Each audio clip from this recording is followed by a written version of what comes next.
শীতের আগমনী বার্তা জানান দিচ্ছে পুরো জেলায়। আর শীত মানেই পিঠাপুলির উৎসব।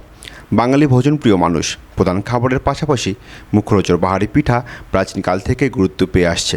শুধু খাবার হিসেবেই নয়, বাংলার লোকজ ঐতিহ্য, বাঙালি নারীদের শৈল্পিক নৈপুণ্যের স্মারকরূপেও বিবেচিত হয় এ বাহারি পিঠা। হৃদয় সৈয়দপুর স্বেচ্ছাসেবী সংগঠনের উদ্যোগে আজ বৃহস্পতিবার দুপুর 3টায় ডাকবাংলো প্রাঙ্গণে 3 দিনব্যাপী এই পিঠা উৎসবের উদ্বোধন করা হয়। পিঠাপ্রেমী সংগঠনগুলো 28টি স্টলে তাদের বাহারি পিঠার পরশা সাজিয়ে বসেছেন। উদ্বোধন অনুষ্ঠানে অতিথি হিসাবে উপস্থিত ছিলেন সৈয়দপুর উপজেলা নির্বাহী অফিসার নুরে আলম সিদ্দিকী, সহকারী কমিশনার ভূমি আমিনুল ইসলাম, বাংলাদেশ জাতীয়তাবাদী দল সৈয়দপুর রাজনীতি জেলা শাখার সভাপতি অধ্যক্ষ আব্দুল গফুর সরকার, নেশাদ হোসেন পাপ্পু, সমাজসেবক রবিউল আউয়াল রবি সহ প্রমুখ। সৈয়দপুরে নতুনভাবে পিঠা উৎসব করতেছে, তো এখানে আমরা ঘুরতে আসছি বন্ধু বান্ধবদের সাথে, পিঠা খাইতে আসছি। আর এখানে সবাই মিলে আর কি আনন্দ করতেছি, খুব ভালো লাগতেছে। স্থানীয় সৈয়দপুর ডাকবাংলো মাঠে 3 দিনব্যাপী শীতকালীন পিঠা উৎসবের আয়োজন করেছি। আসন্ন শীতকে স্বাগত জানিয়ে মূলত আমাদের এই পিঠার আয়োজন। আর আমরা চেষ্টা করছি এটার মাধ্যমে সৈয়দপুর গোটা বাংলাদেশের হারিয়ে যাওয়া ঐতিহ্যকে সকলের কাছে আবার পুনরায় তুলে ধরার জন্য। আমাদের পিঠা উৎসবের রয়েছে আপনার পিঠা বিভিন্ন রকম নকশি পিঠার পাশাপাশি আমাদের হৃদয় সৈয়দপুর স্বেচ্ছাসেবী সামাজিক সংগঠনের উদ্যোগে যে পিঠা উৎসব আয়োজন করছি, এখানে পিঠা বাদ দিয়েও আমাদের অনেক ধরনের এখানে দোকান আছে। আপনারা সপরিবারে আমন্ত্রিত। আমাদের কিছুক্ষণ আগে আমাদের ইউনো স্যার এবং আমাদের বিশেষ ব্যক্তিবর্গ আমাদের এখানে উদ্বোধন করলো। আপনারা আসেন, আপনারা দেখুন, আমাদের এখানে নাগরদোলা, চরকি, অনেক ধরনের খেলনা জিনিস আছে, সবাই আমন্ত্রিত। এবছরেই একটা পিঠা উৎসব হচ্ছে হৃদয় সৈয়দপুর স্বেচ্ছাসেবী সংগঠনের আয়োজনে।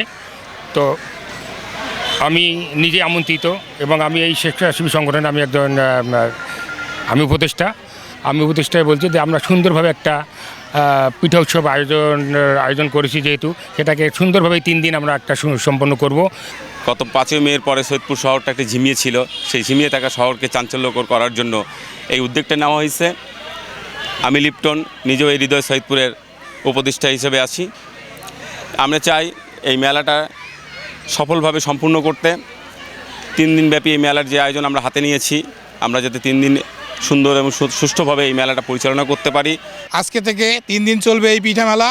আপনাদের সহযোগিতায় এবং হৃদয় সৈয়দপুরের সব সদস্যদের আন্তরিকতায় ইনশাআল্লাহ এই অনুষ্ঠান সুন্দরভাবে সুষ্ঠুভাবে 3 দিন ধরে সৈয়দপুরের মানুষকে বিনোদন দিতে সক্ষম হবে এই আশা রাখি। বাংলাদেশ হচ্ছে ষড়ঋতুর দেশ। ষড়ঋতুর মধ্যে সবচেয়ে অন্যতম হচ্ছে আমাদের শীতকাল। আর শীতকাল মানে হচ্ছে নতুন ধান, নতুন চাল, খেজুর রসের গুড় এবং সর্বোপরি হচ্ছে আমাদের পিঠা। তো এই পিঠা হচ্ছে আমাদের বাঙালির ইতিহাস, ঐতিহ্য এবং সংস্কৃতির সাথেই জড়িত।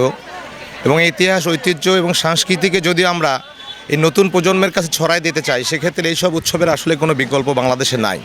এবং সেজন্য আমি ধন্যবাদ এবং কৃতজ্ঞতা জানাতে চাই স্বেচ্ছাসেবী সংগঠন হৃদয় সৈয়দপুরকে, তারা সৈয়দপুরের মতো এই শিক্ষানগরী সৈয়দপুরে এত সুন্দর একটি আয়োজন করেছেন তারা।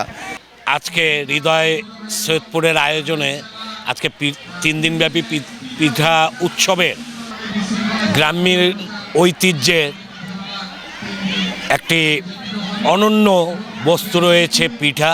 সারা বাংলাদেশে শীতের মৌসুমে সব জায়গায় পিঠার উৎসব হয়। আজকে আমরা সৈয়দপুরের ডাকবাংলোর এই মাঠে হৃদয় সৈয়দপুরের উদ্যোগে পিঠা উৎসবটি হচ্ছে। আমরা চাই এখানে সবাই আসুক, বাংলাদেশের তথা আমাদের এই অঞ্চলে যে সমস্ত পিঠা আমাদের এই এলাকার ঐতিহ্য হিসাবে সারা বাংলাদেশে সমাদৃত হয়, সেই সমস্ত পিঠা দেখুক, তারা সেই সমস্ত পিঠা খেয়ে নিজের আত্মতৃপ্তি সবাই নিয়ে আসুক। বিশেষ করে এই সময়ে একটি বেশি করে আয়োজন হয়। হৃদয় সৈয়দপুর আজকে এই পিঠার আয়োজন করেছে, আমরা উদ্বোধন করলাম এবং স্টলগুলো ঘুরে দেখলাম। আয়োজনটা বেশ ভালো লাগলো, সুন্দর হয়েছে। আমার মনে হয় যে কয়েকদিন চলবে, এটা খুব ভালোভাবে চলবে। এবং সৈয়দপুরের বিশেষ করে আমি লক্ষ্য করছি যে আজকে ছাত্রছাত্রীরা অনেক আসছে।